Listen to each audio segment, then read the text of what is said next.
Olá, tudo bem com você? O que a gente pode fazer com aqueles quilinhos a mais que vira e mexe aparece? Será que é alimentação? Ou academia? O que será que resolve? Fique aqui comigo que hoje eu trouxe uma pessoa super especial e muito indicada para responder essas questões.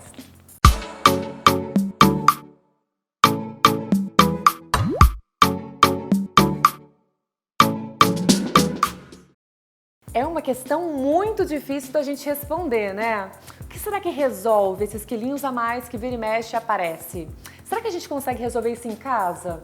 Pra gente entender, olha só quem eu trouxe, o Dalton Moraes. Tudo bem? Seja bem-vindo. Tudo bem, Débora, é um prazer estar aqui com você. Obrigado pelo convite. Prazer é todo nosso, ainda mais quando a gente sabe que você vai nos explicar mais sobre essa questão de atividade física, de musculação.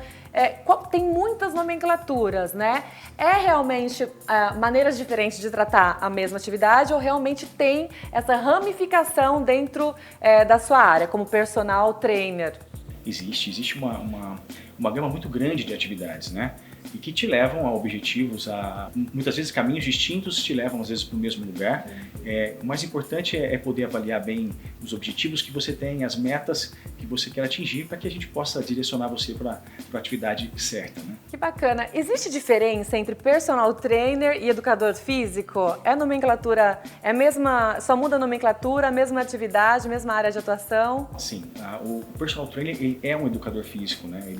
Nós fazemos o curso de educação física, somos formados, depois seguimos o caminho do personal trainer, que é um treinador individual, né?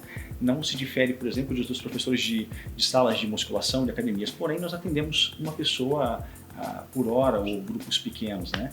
Mas somos todos professores de educação física, né? Como que tá essa demanda? Ele esteve também agora na Itália, você passou um tempo lá, então você pôde acompanhar toda essa mudança de comportamento, toda essa readaptação das pessoas à nova realidade. E o que acontece? Será que o seu lado personal trainer de repente foi mais convocado, né? Já que é meio que uma questão mais individual, o personal trainer que ele incentiva, ele dá um coach.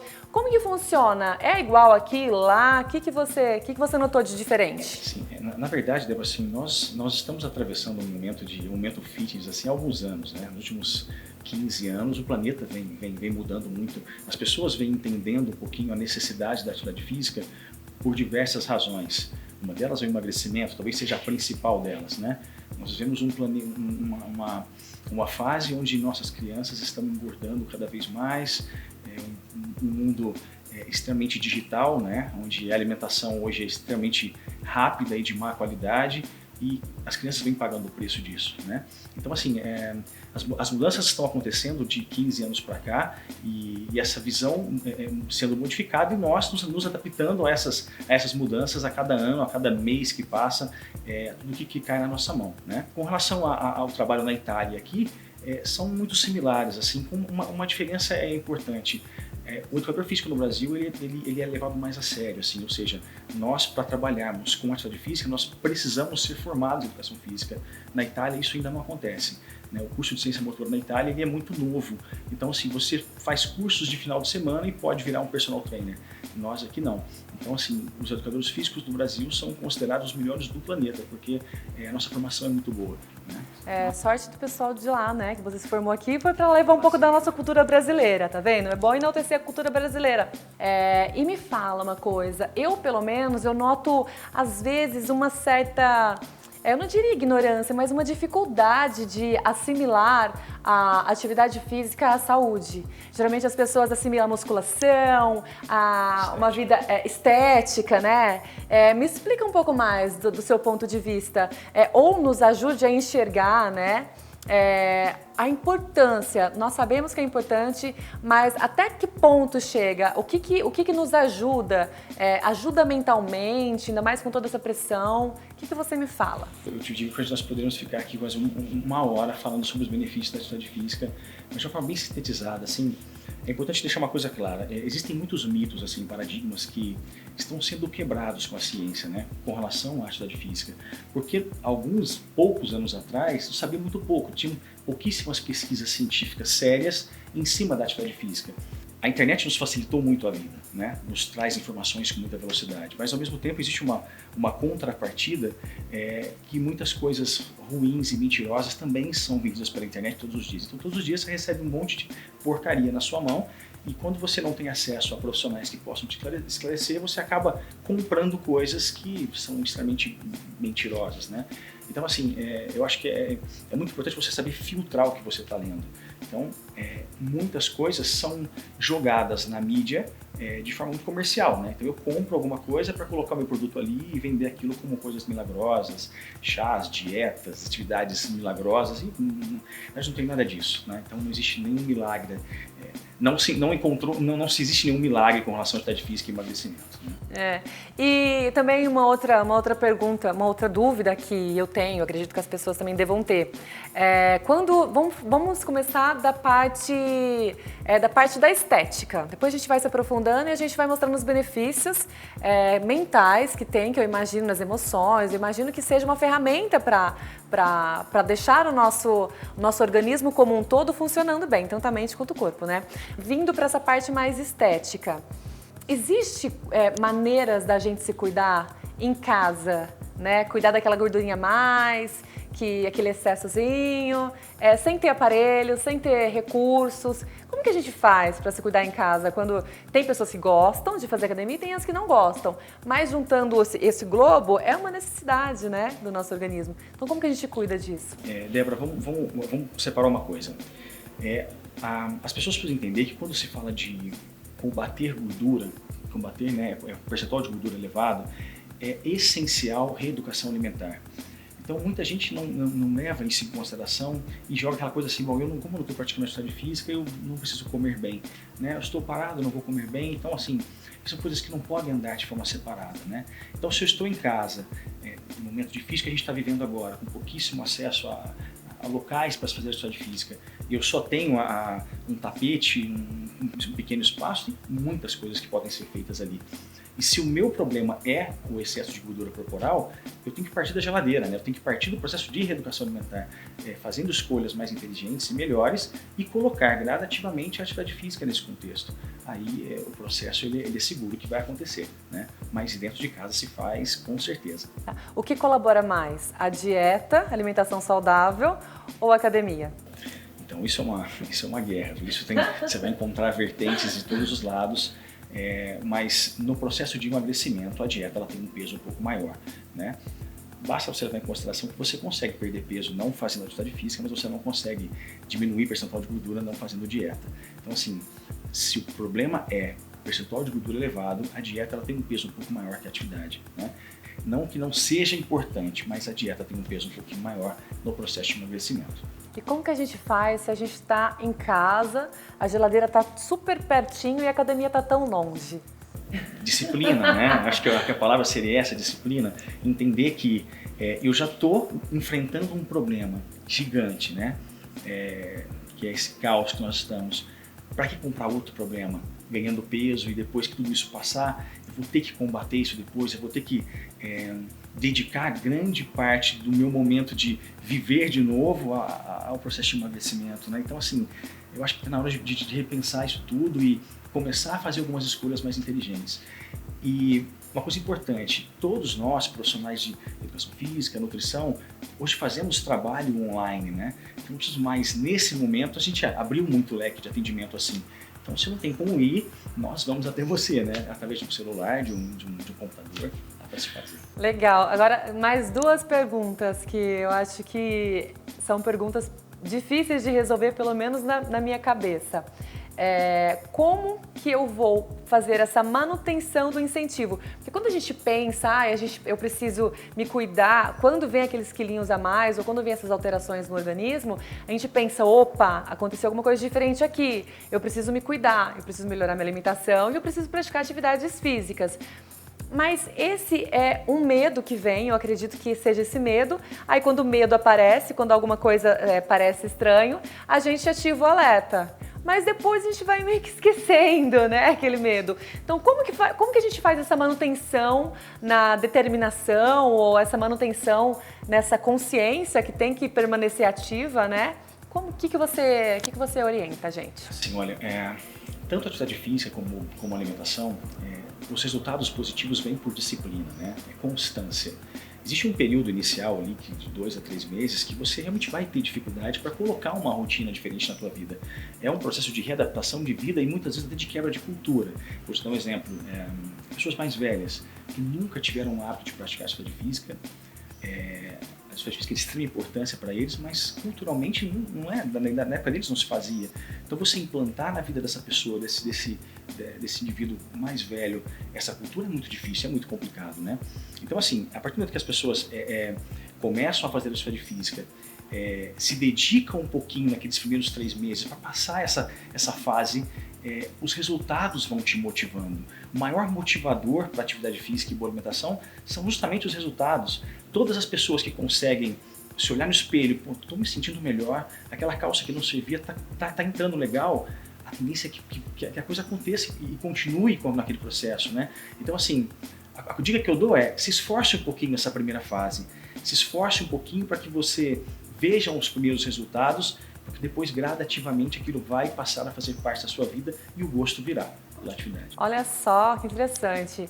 Eu já li num documentário que o nosso cérebro ele não sofre a mesma sensação 2 vezes. Então, tudo que a gente sente, se eu comi um chocolate pela primeira vez, eu vou ter uma sensação. Mas se eu comi de novo, isso já não vai mais sendo como antes. E então conclui-se que nada a gente sente na mesma intensidade. Nem a alegria, nem a felicidade, nem a empolgação, nem a dor, nem o desânimo e nem aquela indisposição. Então pode-se dizer que isso também se aplica na atividade física? A gente consegue reeducar os nossos, criar hábitos e fazer com que isso se torne uma coisa automática também com a atividade física? Assim, eu digo sempre que nosso cérebro tem como se fosse um arquivo, né? Então sempre que você impõe a ele alguma atividade que ele não conhece, então ele gera uma porção de adaptações para aquela atividade e depois que você vai impor de novo, tudo é muito mais fácil. Vamos dar um exemplo, um agachamento, por exemplo. Quando você impõe a primeira vez um agachamento para alguém, independente das limitações, né? Vamos entrar nesse âmbito, mas a pessoa tem muita dificuldade. Um agachamento, por exemplo, né? Existe uma adaptação neuromuscular daquele movimento ali e daquele momento em diante, quando eu executar de novo, meu cérebro vai identificar aquele movimento ali e tudo fica muito mais fácil, né? Então a atividade física feita no começo ela é muito mais desconfortável para alguém que nunca fez, pelas limitações e dificuldades que aquilo vai impor a você. Mas com o passar dos dias, das semanas, aquilo passa a ser mais fácil, se torna mais prazeroso e até por questões hormonais, né? Existem hormônios do prazer, que são liberados na atividade física e que fazem falta para o organismo quando você os corta, né?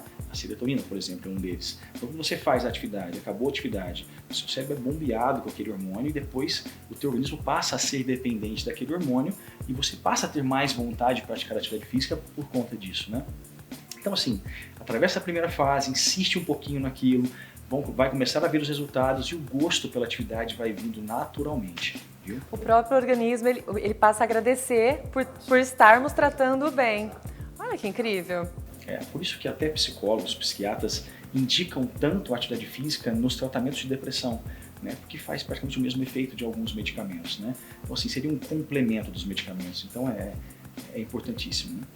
O sedentarismo é uma doença ou não? O sedentarismo é considerado por nós o mal do século, né? O mal do século. São diversas doenças ligadas ao sedentarismo, diversos problemas seríssimos ligados a ele.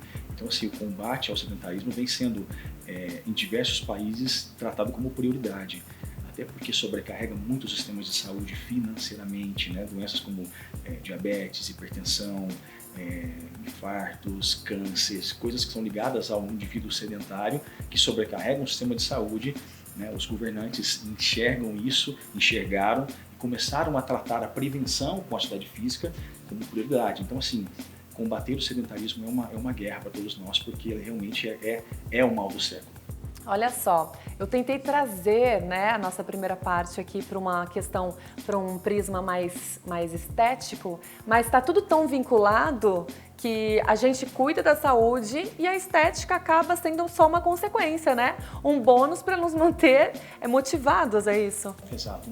A maioria das pessoas nos procuram visando estética, Débora. Isso é um fato, tá? Mas cabe a nós, profissionais, mostrar que as vertentes são outras, né? Evidente que a estética ela é importante, mas a saúde é mais importante. Então ali, aquela pessoa que chega até nós, muitas vezes totalmente buscando a melhora no bumbum, na coxa, querendo melhorar o abdominal, emagrecer, ficar mais forte, não tem nenhum tipo de conhecimento fisiológico para entender a quantidade de problemas que ela pode estar tendo com o sedentarismo.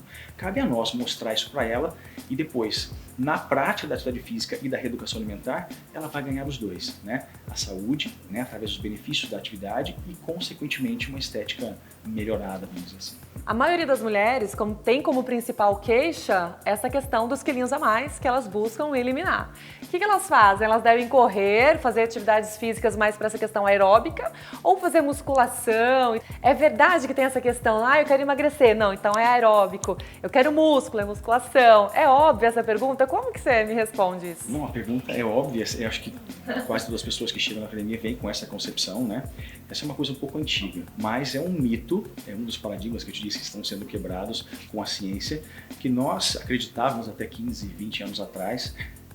Eu trabalhei assim, né, usando o aeróbico no processo de emagrecimento e a musculação simplesmente como ganho de massa muscular e força. Hoje a ciência nos mostrou que a coisa não funciona muito bem assim, tá? Então, o principal fator disso tudo é entender o que a musculação faz e o que o aeróbico faz no processo de emagrecimento. E de forma simples, para que as pessoas entendam, o aeróbico ele gera um gasto calórico momentâneo. Então, portanto, que eu subi numa esteira para fazer uma caminhada, uma corrida ou vou para a rua, o meu gasto de energia ele é momentâneo, ele é instantâneo. Fiz 40 minutos, parei, eu friei o meu processo de gasto de calorias ali. O trabalho de força ele se diferencia nesse processo porque ele gera um gasto calórico pós-atividade. Então, assim, eu gero o gasto calórico do exercício numa sessão de musculação, por exemplo. E quando vou para casa, existe todo um processo de regeneração pós-atividade, que nós chamamos de EPOC, que faz com que esse gasto calórico seja muito aumentado. Quando comparados os dois processos, os exercícios de força de alta intensidade são muito mais eficientes do que o trabalho aeróbico no processo de emagrecimento. Aquela questão em si de que não, você faz a musculação e o aeróbico ao mesmo tempo porque você vai queimar a gordura e ao mesmo tempo tonificar o seu músculo. Isso tem correlação? Mais ou menos, tá? Na verdade, assim, isso tem que ser muito bem dosado por um profissional dentro de uma sessão de treinamento. Se o objetivo é emagrecimento, as duas coisas são importantes. Não estou dizendo que o aeróbico não é importante, tá? Mas o aeróbico feito de forma correta. Aquele aeróbico feito de intensidade baixa, como a gente vê muitas pessoas fazendo na rua, aquela caminhada, que é extremamente prazerosa e até traz benefícios sim, mas no processo de emagrecimento ela é muito pouco efetiva. O aeróbico eficiente, ele tem a intensidade correta para ser feito. Normalmente ele tem uma intensidade um pouquinho mais alta, né? E dentro de uma sessão de treino, ele é importante, até de forma separada, né? Por exemplo, segunda eu faço aeróbico, terça eu faço a musculação, mas a musculação, o trabalho de força de intensidade correta, ele tem que ter um peso maior dentro desse programa de treinamento. E o objetivo é justamente esse, aumentar a massa muscular, gerar um gasto calórico mais alto e me ajudar no processo de emagrecimento. E o aeróbico tem gasto energético e melhora o sistema cardiovascular, circulação, entre N benefícios. Os dois são importantes, mas no processo de emagrecimento, o trabalho de força ele tem uma maior importância, um maior peso hoje. Qual a atividade que libera mais serotonina? Ou as duas, né? Mas qual que tem esse peso maior? As duas liberam. As duas. Acredito que o aeróbico tem uma capacidade maior de liberar essa serotonina, sim. Agora sim, existe alguma diferença? Eu vou fazer uma pergunta, eu acho que meio boba, mas criança pode praticar atividade física? Por exemplo, tá todo mundo em casa e as crianças têm muita energia, né? Eu imagino que elas possam, mas me responde você. A criança deve praticar atividade física, né? A criança ela nasce buscando o movimento o tempo todo, né? Desde muito que ela está engatinhando e depois nós, os pais que acabam de forma errada bloqueando essas crianças, né? Mandando ela sentar, vai pro quarto, vai deitar. A criança precisa se movimentar, né? Tá no DNA dela o movimento. Esse corpo é uma máquina perfeita demais para não se movimentar e cabe aos pais um incentivo. A única coisa que a gente pede é atenção para qual atividade fazer, né? Vou te dar um exemplo, de novo, a sala de musculação. Muitas pessoas me perguntam isso, meu filho tem só 12 anos, não pode fazer musculação. Mentira, pode fazer musculação, desde que seja orientado por um bom profissional que vai saber direcionar aquele trabalho de força para a realidade daquela criança. E para os pais, o que dá para se fazer dentro de casa? Tá. Débora, muitas coisas, tá? Entendendo que se eu tenho como base de importância trabalhos cardiovasculares, trabalhos de flexibilidade, trabalho de força, vamos dizer, com essa base importante a ser feita, dentro de casa, com um pequeno espaço, faz muita coisa, né? Posso fazer exercícios de força, né? É difícil falar de quais, porque eu teria uma gama imensa aqui, né? O ideal seria que você procurasse alguns profissionais que fazem esse trabalho para poder orientar você. Ah, mas eu não tenho nada em casa para fazer. Tem uma garrafa d'água, tem um cabo de vassoura, um pedacinho de corda, um elástico, um saquinho de arroz. Então assim, a gente consegue, através de coisas simples, fazer uma atividade física dentro de casa. Trabalhos de alongamento. Se eu não tenho uma esteira dentro de casa, eu posso fazer pequenas corridas em espaços pequenos, né? Quintais, por exemplo, onde você pode fazer um bom trabalho aeróbico. Eu acho que vai da criatividade. Se eu não tenho condição, nesse momento, de ter um profissional me ajudando, o YouTube está cheio de vídeos demonstrativos, exercícios, vídeos até que foram feitos na pandemia para pessoas que estão em casa. Então assim, tá fácil, tá acessível, basta querer fazer e se movimentar. Olha, vocês anotaram, né? É a dica de um super profissional entendido da área. Vamos nos movimentar, né? Afinal de contas, tudo vira hábito, né, Dalton? E se a gente for prospectar 10 anos para frente, é ideal que a gente comece agora para chegar lá melhor do que a gente chegaria caso não começássemos nada, né? Exato. Que bom ter você aqui conosco. Muitíssimo obrigado pela sua presença. Eu que agradeço, é um prazer estar aqui com você e pode chamar sempre que eu venho com o maior prazer.